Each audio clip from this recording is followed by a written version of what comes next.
À travers le monde, de nombreuses personnes rêvent aujourd'hui de liberté, rêvent de tout quitter pour partir sur les routes, afin de découvrir la beauté du monde. Et je dois te dire que c'est aussi ce rêve-là que j'avais il y a 8 ans déjà. C'est ainsi qu'en 2017, j'ai pris le départ avec mon van aménagé, et que sans m'arrêter, je suis parti découvrir la beauté qui m'entoure. Mais aujourd'hui, je dois bien t'avouer que cette vie-là, elle n'est pas adaptée à tout le monde. Dans cette vidéo, je vais te partager 15 raisons qui vont probablement t'empêcher d'accéder à cette vie de liberté. Et si tu souhaites aller plus loin dans cette réflexion, je te propose que l'on se retrouve en commentaire de cette vidéo.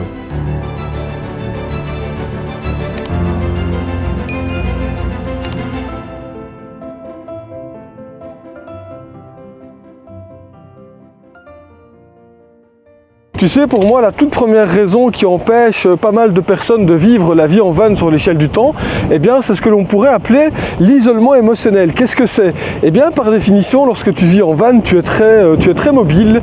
Et c'est vrai que, de par cette mobilité, c'est difficile de nouer des amitiés qui, sur l'échelle du temps, résistent à la distance. Ce qui fait que, de façon émotionnelle, tu peux ressentir un isolement. Il y a pas mal de personnes qui ont rêvé vivre la vie en van pendant des années. Et une fois qu'ils se sont retrouvés effectivement sur les routes, eh bien ils se sont retrouvés bien seuls. Je pense à quelques abonnés où j'ai eu d'ailleurs écho de ces problèmes d'isolement. Et après 6-7 mois de vie en van, eh bien ces mêmes personnes ont décidé de revenir à des vies beaucoup plus traditionnelles. Car c'est vrai que la solitude sur les routes, c'est pas adapté à tout le monde.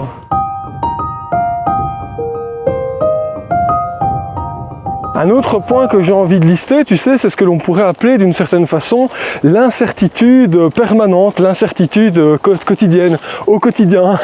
C'est vrai que vivre en van, ça peut représenter une grosse charge psychologique, une grosse charge mentale, parce que tu ne sais pas vraiment de quoi sera fait demain. Tu ne sais pas si tu vas trouver un spot, tu ne sais pas si le spot que tu vas trouver sera sécurisé, tu ne sais pas si tu vas trouver de l'eau facilement, si jamais on est en hiver, tu ne sais pas si le lendemain il va y avoir du soleil pour recharger tes batteries, si tu as des panneaux solaires. Et donc c'est vrai que être comme ça constamment plongé à temps plein dans une forme que l'on pourrait appeler une incertitude permanente, eh bien pour beaucoup de personnes ça représente une charge mentale qui n'est pas évidente à vivre. Et ça, je pense qu'il y a beaucoup de personnes qui rêvent de la vie en van mais qui ne prennent pas ça en considération.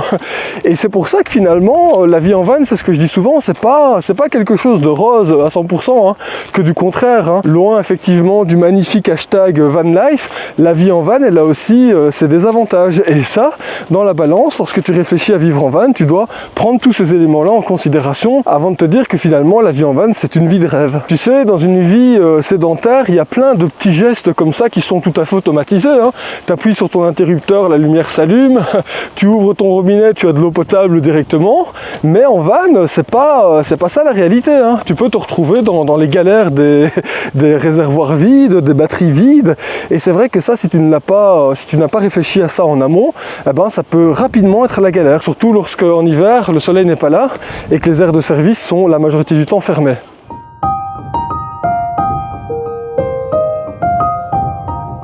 Alors le troisième point, il concerne évidemment l'hygiène, mais tu sais, l'hygiène au sens global évidemment du terme. Tu t'en doutes, hein, dans un van aménagé, tout comme dans une maison traditionnelle, tu vas avoir probablement le besoin de te laver les dents, de prendre une douche, de faire tes lessives. Eh bien tu sais, toutes ces petites choses comme ça du quotidien, eh bien dans un van aménagé, ça peut vite être l'enfer. Et c'est vrai que ça représente une charge psychologique difficile à vivre pour pas mal de personnes qui ne sont pas évidemment préparées à ce genre de vie, à ce genre de situation, d'autant plus si tu ne les as pas prévues en amont. Alors lorsque je dis prévoir les choses en amont, qu'est-ce que je veux dire par là? Eh bien tu sais, tu as des gens qui aménagent des véhicules aménagés avec effectivement des réserves d'eau qui sont tellement petites que au bout de 2 douches, ça y est, leur réservoir est complètement vide. Et ce qui fait que si ces mêmes personnes n'ont pas la possibilité d'aller faire constamment leur service, eh ben ils sont obligés d'aller dans des salles de sport pour se laver, sont obligés d'aller dans des piscines communales pour se laver, et tu comprends rapidement que ça, c'est pas la vie de rêve que tu peux voir avec le fameux hashtag la van life. Donc, et ça, je crois que c'est quelque chose qu'il faut bien comprendre, c'est que vivre dans un van, c'est une vie magnifique évidemment, hein, mais qui représente aussi ses défis au quotidien, et malheureusement, les défis du quotidien ne sont pas toujours pris en considération par les personnes qui rêvent cette vie-là simplement. Alors c'est vrai que lorsque je parle évidemment de l'hygiène au sens global du terme, je pense qu'on peut aborder aussi cette histoire de sommeil, de literie. Tu te rends bien compte que dans un van ou dans un camping-car, tu n'auras probablement pas le luxe d'avoir une literie de grande qualité. Alors tu peux t'en rapprocher évidemment, hein, mais c'est vrai que pas mal de voyageurs que j'ai pu rencontrer m'ont souvent parlé de ces problèmes entre guillemets de sommeil, parce que quand tu dors sur un matelas de mauvaise qualité, sur une échelle de temps très courte, ça ne joue pas trop sur la qualité de ta santé. Et c'est vrai que si tu prends en considération évidemment tous ces aspects-là, tu te rends compte que sur le long terme, cette hygiène de vie, elle est vachement fragilisée.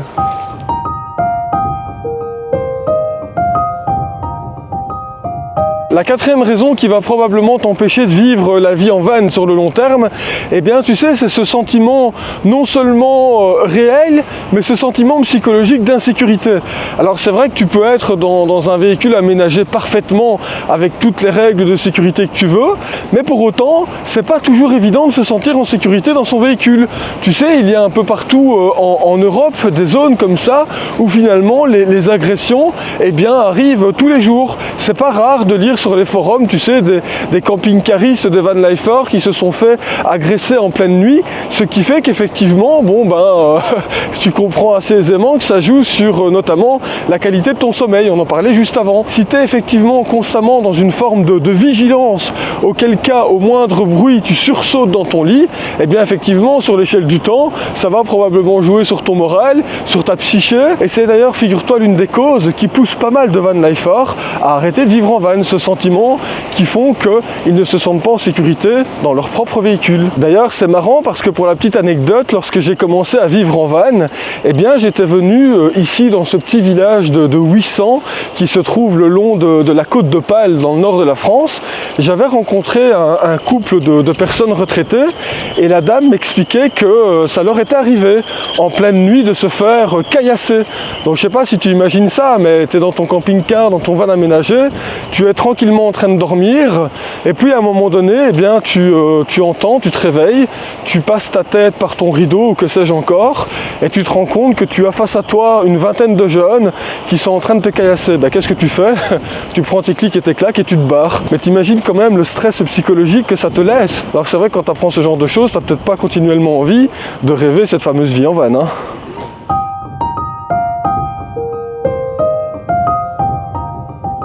J'essaie de trouver des petites rues comme ça où il n'y a pas trop de vent parce que sinon tu risques de ne pas m'entendre, mais écoute, c'est pas grave, hein. Ce sont les aléas de la technique. Alors écoute, la cinquième raison en réalité qui ferait que tu ne vas jamais vivre la vie en van, tu sais, c'est cette dépendance totale au véhicule. Je m'explique. Ah, c'est mignon ça. Regarde comme c'est beau. Cet arbuste ici, je sais pas ce que c'est, en coin de rue. Quand je parle de dépendance totale au véhicule, je veux dire par là, finalement, ton véhicule devient ta maison devient ton véhicule. Alors quand tout va bien, mais quand c'est la galère, qu'est-ce que tu fais?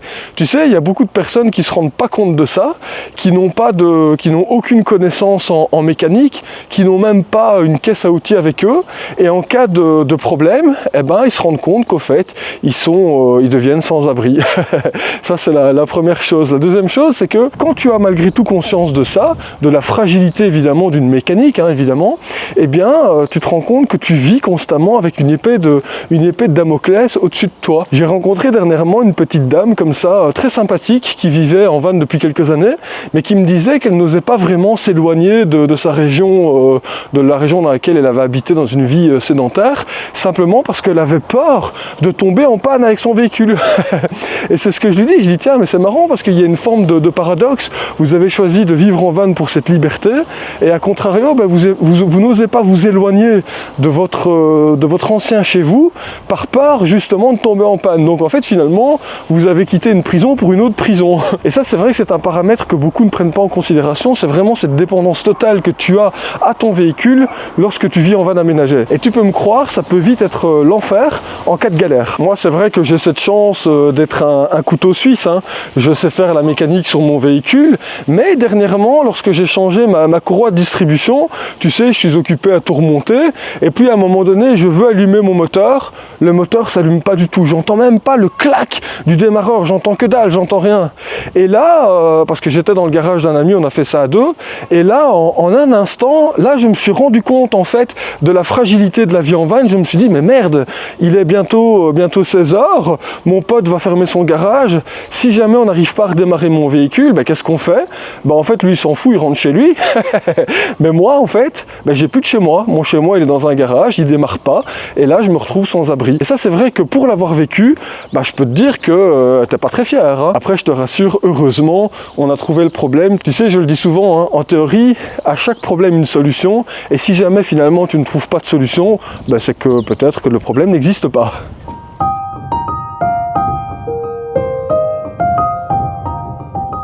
Alors la sixième raison que j'ai envie de te partager, c'est ce que l'on pourrait appeler l'inconfort au quotidien. Tu sais, on ne se rend pas toujours compte comme ça dans mes vidéos, mais c'est vrai que parfois, dans mon van, c'est vite Bagdad, hein, c'est vite l'enfer, hein, surtout quand on est deux. Alors généralement, moi je suis toujours tout seul dans mes vidéos, mais parfois, tu sais, moi je suis pas seul dans ma vie privée, mais je veux dire, tu sais, quand on est à deux dans le van, si tu voyais à l'intérieur du van, tu veux aller dormir, il y a plein de trucs sur le lit, il faut tout enlever, il y a plein de trucs dans le salon, quand tu as envie de t'asseoir pour manger, il faut tout mettre sur le lit. Bref, c'est continuellement, tu sais, une sorte de Tetris où il y a des choses à déplacer, etc. Ce qui fait que finalement, il y a une sorte d'inconfort. Bon, moi, je vis pas du tout ça comme de l'inconfort, hein. Je te l'ai déjà dit, moi, dans la balance, j'ai trouvé mon équilibre, effectivement. Mais je peux comprendre que pour pas mal de gens, ça peut être tout à fait déstabilisant. Tu sais, c'est vrai que si à chaque fois, tu as envie de faire le moindre truc, tu dois commencer à tout déménager d'un coin à l'autre de ton véhicule aménagé, comprends que c'est vite la galère. Et ces micro-inconforts comme ça au quotidien, chaque jour, évidemment, au bout d'un certain laps de temps, ça te fatigue énormément. Et c'est pour ça que je dis souvent, vivre dans un petit véhicule, dans un endroit qui est très restreint comme ça, c'est, tu t'en doutes, pas adapté à tout le monde.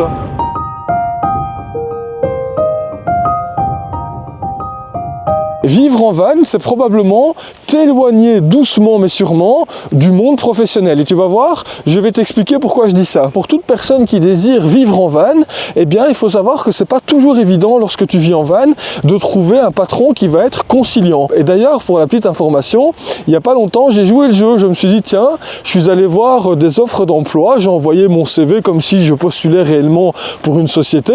Et là, la secrétaire, vu que c'était une agence d'intérim, la secrétaire m'a répondu en me disant que mon CV était vraiment pas mal du tout, mais que du fait de par mon choix de vie, vivre en van, que c'était probablement compliqué, que ça allait être un frein pour le patron de cette société. Et là, je me suis dit, heureusement que je cherche pas un emploi dans cette société, parce que franchement, avec des comportements pareils, je préfère ne pas avoir un patron comme ça. Il y a quand même une réalité dans ce que je viens de te dire, c'est que, effectivement, vivre en van, c'est éloigné du monde professionnel classique. Et si tu n'as pas un patron qui est conciliant avec ton mode de vie, bonne chance pour trouver un emploi classique. Car c'est vrai que généralement les patrons considèrent ce mode de vie comme étant un mode de vie complètement immature, et peut-être qu'ils ont peur de ce mouvement que t'offre la vie en van. Car évidemment, quand un patron investit sur la tête d'un employé, si l'employé quitte la société après X semaines, X mois, c'est pas toujours évident côté patronal, et ça il faut bien le comprendre.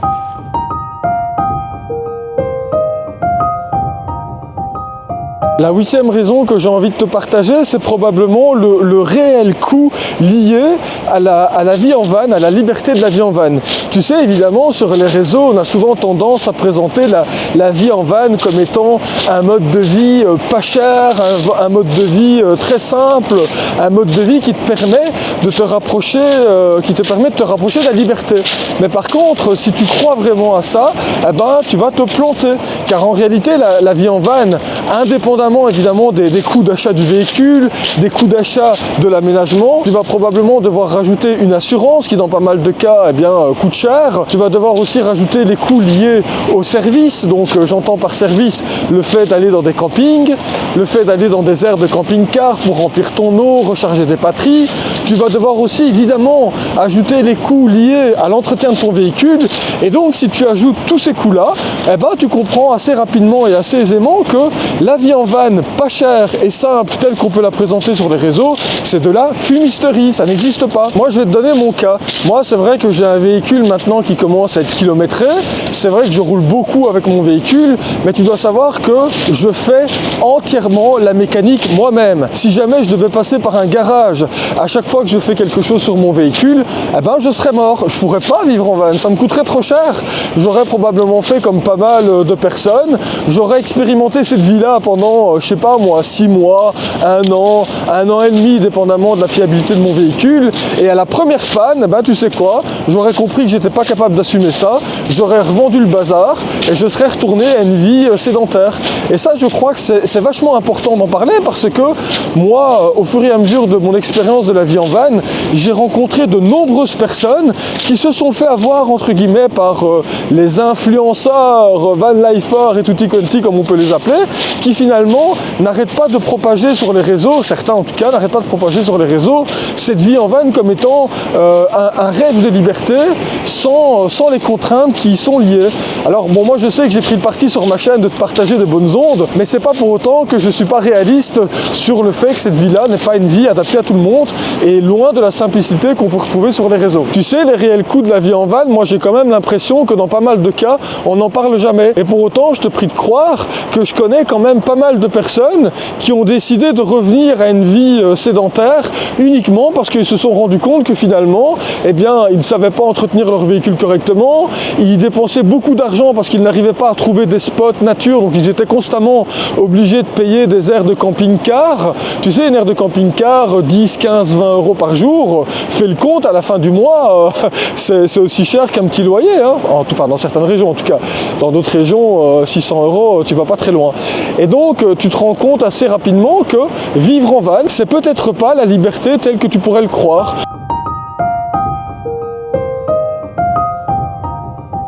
Tu ne seras peut-être pas d'accord avec moi, mais n'hésite pas à me donner ton avis en commentaire de cette vidéo. Eh bien, pour moi, la 10e raison qui va t'empêcher peut-être de vivre en van, c'est l'accès aux soins médicaux. Tu sais, ça peut paraître bête, mais quand tu décides comme ça de vivre sur les routes, tu perds, entre guillemets, tes repères par rapport à tout ce monde médical. Tu sais, tu n'as peut-être plus de médecin référent, tu n'as peut-être plus de pharmacie de quartier.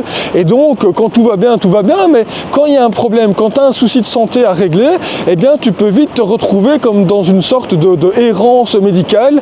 Tu sais pas à quel médecin t'adresser, tu sais pas à quel dentiste t'adresser en cas de rage de dents ou que sais-je encore, et donc tu vois que ça peut vite être la galère. Maintenant attention, il faut aussi mettre ça entre parenthèses.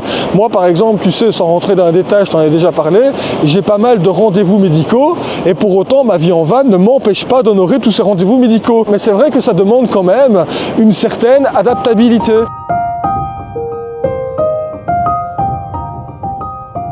La 10e raison qui va probablement t'empêcher de vivre la vie en van, c'est la peur de l'éloignement culturel et social. Qu'est-ce que c'est? Tu sais, je pense qu'on a tous ce besoin d'appartenance à un groupe. Que ce soit par exemple en faisant du bénévolat dans ton quartier, que ce soit en faisant du sport dans un club de sport, que ce soit en faisant du théâtre ou que sais-je encore. Et c'est vrai que à cause ou grâce à la mobilité que t'apporte la vie en van, c'est pas toujours évident d'avoir des rendez-vous fixes comme ça dans la semaine. Si par exemple, je sais pas moi, tu t'inscris dans un club de sport et que tes entraînements c'est 3 fois par semaine, tu te rends compte que si tu vis en van, ça va t'obliger à rester dans la région dans laquelle ton club de sport est situé. Alors moi personnellement, ça me pose aucun problème parce que, à contrario de beaucoup de vanlifers, je ne voyage pas spécialement avec mon van, je vis en van dans mon pays, et c'est d'ailleurs probablement ça le secret de l'équilibre que j'ai trouvé. Mais c'est vrai que si tu comprends ça, tu comprends que partir sur les routes comme ça avec un van aménagé, c'est éloigné effectivement de ses sorties au cinéma, c'est éloigné de ses activités au théâtre, c'est éloigné aussi de cette appartenance à un groupe, ce qui fait que sur l'échelle du temps, tu pourrais supposément ressentir une sorte de vide intellectuel. Alors tu vas me dire, tu sais Raph, il y a beaucoup de gens, les gens sont de plus en plus cons, sont de plus en plus bêtes, et c'est vrai que c'est vrai qu'il y a pas mal de gens qui décident, j'envoie des pics, je pense à 2-3 personnes, c'est vrai qu'il y a pas mal de gens qui vivent en van, qui sont cons et qui s'intéressent pas au théâtre, qui s'intéressent pas à faire du sport, qui sont là sur leur réseau en train de faire les guignols. Mais bon, on va pas parler de ça. Mais blague à part, je suis quasi sûr que dans ma communauté est remplie de belles personnes qui font des activités de bénévolat, qui font des activités riches et variées. Et c'est vrai que lorsque tu décides de vivre en van, il faut faire attention de ne pas te couper de ces activités-là. Parce que sur l'échelle du temps, ça risque de t'appauvrir l'esprit.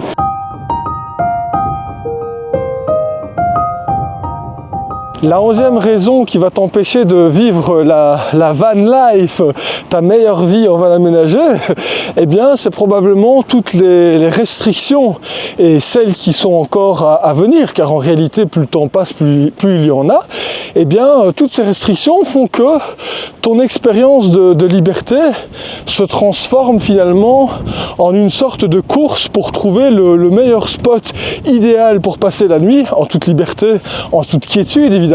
Et cette course au spot idéal pour passer la nuit, je peux te dire que c'est vachement moins idyllique que ce que tu avais probablement prévu. Tu sais, moi ce que je peux te dire, c'est que à mon petit niveau, en 7-8 ans à peine, eh bien j'ai vu les changements. Tu sais, lorsque j'ai décidé de vivre en van, eh bien j'ai expérimenté la vie en van en Croatie, en Espagne, au Portugal, pas pendant des années évidemment, pendant quelques semaines par-ci par-là. Au fur et à mesure du temps, j'ai eu l'occasion de retourner sur mes traces. Eh bien je peux te dire que ce que j'ai vécu par exemple en 2017-2018 sur la plage d'Aguillas, pour ne citer qu'elle, en Espagne, eh bien aujourd'hui lorsque tu vas là-bas, il y a des interdictions partout, tu peux pas, c'est fini, terminé, times, finito. Pourquoi? Parce que tu as eu trop d'abus. Premier élément. Deuxième élément, parce que évidemment avec l'émergence des influenceurs, des réseaux sociaux et tutti quanti, eh bien qu'est-ce qui se passe? Il y a beaucoup trop de monde. Ce qui fait que quand tu décides de voyager ou de vivre à temps plein la vie en van, surtout quand tu es dans des pays comme ça où il y a beaucoup de gens qui vivent en van, c'est la galère. Tu sais, je pense véritablement qu'il y a une réalité, les vieux de la vieille, ils ont eu l'occasion de connaître les années hippies, les années où tu arrivais avec ta caravane en plein milieu d'une plage et tu pouvais rester là pendant des jours et des jours, personne n'allait venir te faire chier, mais aujourd'hui c'est terminé. Et donc c'est vrai que ces restrictions, il faut prendre ça en considération. Après c'est vrai que moi je dois dire qu'en Belgique, je touche du bois, j'ai encore de la chance, et je ne suis pas vraiment confronté à toutes ces restrictions. Tu sais, c'est d'ailleurs pour ça que souvent quand je rencontre comme ça des gens en camping-car, en van aménagé, qui me disent quoi, tu restes en Belgique? Ouais, au moins en Belgique, je suis tranquille, je suis dans mon pays, j'ai mes repères et je ne suis pas confronté à toutes ces restrictions. Restrictions auxquelles je suis confronté quand je suis dans d'autres pays. Regarde ici, je te donne un exemple, je suis à 800, je te dis pas la galère pour trouver une place. Il n'y a pas de place, ici on veut pas de toi. Tu vis en van, tu vis en camping-car, tu veux même partir en vacances en camping-car, laisse tomber, la Côte d'Opale en camping-car, c'est mort. Alors oui, évidemment, tu as un camping un peu plus loin, ça coûte 20 € la nuit, tu as une aire de camping-car un peu plus loin aussi à 800, mais en pleine saison c'est full, il n'y a pas assez de place pour tout le monde. Et donc ça peut vite devenir l'enfer de vivre en van.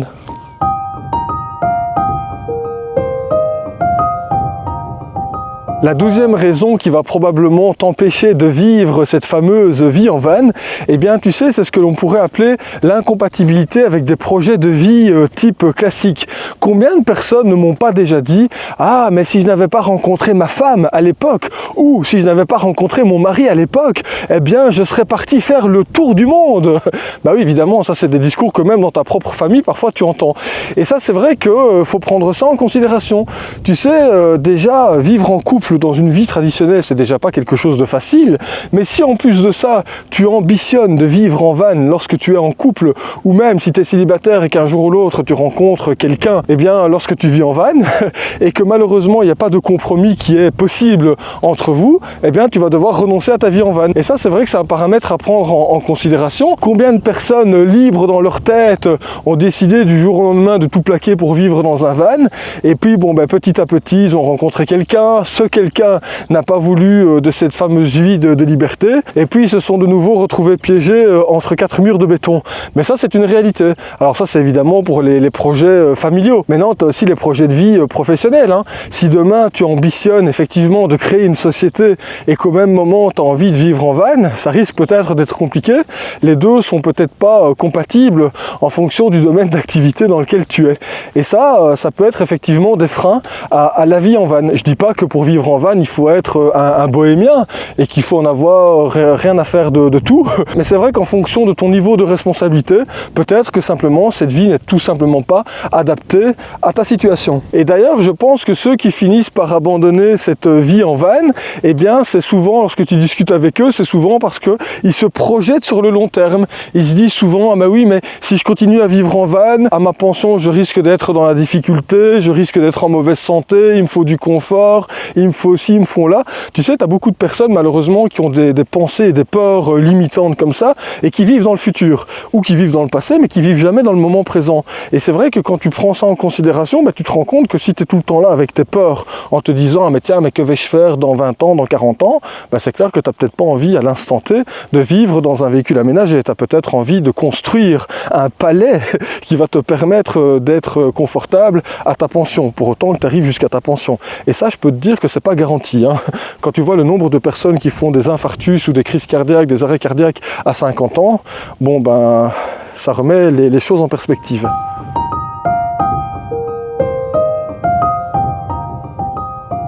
Une autre raison qui va probablement t'empêcher de vivre en van, mais ça c'est plus spécifiquement pour les gens qui sont déjà évidemment en couple, eh bien c'est que dans un van aménagé, t'as pas énormément de place, ce qui fait que tout est amplifié. Les défauts sont amplifiés, les disputes sont amplifiées, et crois-moi bien, c'est que quand tu vis une difficulté dans ton couple et que tu es dans un van aménagé avec ton ou ta partenaire, eh bien ça peut vite être la galère. Je pense justement à l'un de mes amis là qui m'expliquait dernièrement que sa copine était venue le rejoindre l'espace de quelques semaines et au bout de 5 jours, tous les deux, ils n'en pouvaient plus. Simplement parce que, évidemment, tout le monde n'est pas adapté à la vie en van. Lui vit en van, sa compagne ne vit pas en van et de temps en temps, ils se retrouvent sur certains spots. Alors, ils ont toujours cette ambition de rester plusieurs semaines ensemble et au bout de 4-5 jours, bah, c'est la galère. Et ça, je peux le comprendre parce qu'évidemment, un espace qui est restreint amplifie tous les problèmes. Donc, si évidemment, tu ambitionnes de vivre la vie en couple avec ton ou ta partenaire, eh bien sache que tu as intérêt à avoir une communication très claire dans ton couple parce que ça sera vite l'enfer si c'est pas le cas.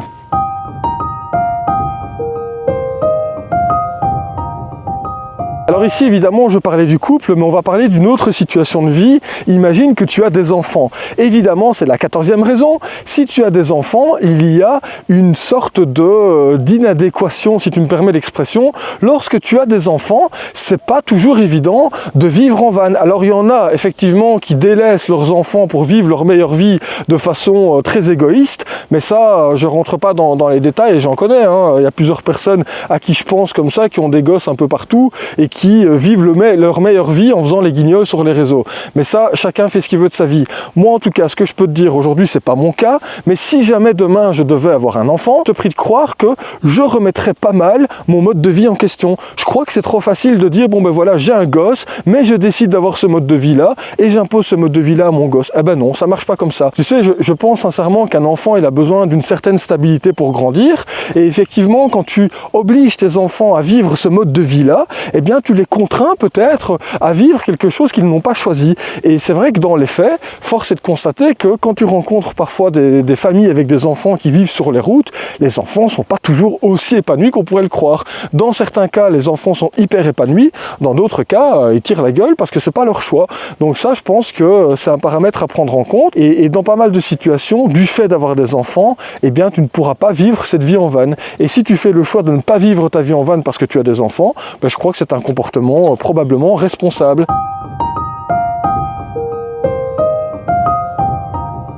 Alors la 15e raison qui va probablement t'empêcher de vivre la vie en van sur l'échelle du temps, sait-on jamais que tu aurais quand même eu envie de te lancer, eh bien c'est probablement l'écart entre le rêve et la réalité. Évidemment, si tu es abonné à des centaines de comptes Instagram sur lesquels tu n'as de cesse de voir effectivement des jeunes femmes les seins à l'air toute la journée, ou alors des mecs avec des pectoraux tout gonflés, si tu n'as de cesse de voir des magnifiques photos de coucher de soleil, de lever de soleil ou que sais-je encore, et que tu crois que en vivant en van tu vas pouvoir rencontrer ces personnes-là, eh ben mon pauvre, je peux te dire que tu vas te planter. En règle générale, c'est pas ce public-là que tu vas rencontrer. Le public que tu vas rencontrer quand tu vis en van, c'est la majorité du temps, ce sont des gens qui sont à la retraite, ce sont des personnes âgées, ou alors ce sont des punks à chiens qui sont en décalage complet avec la société.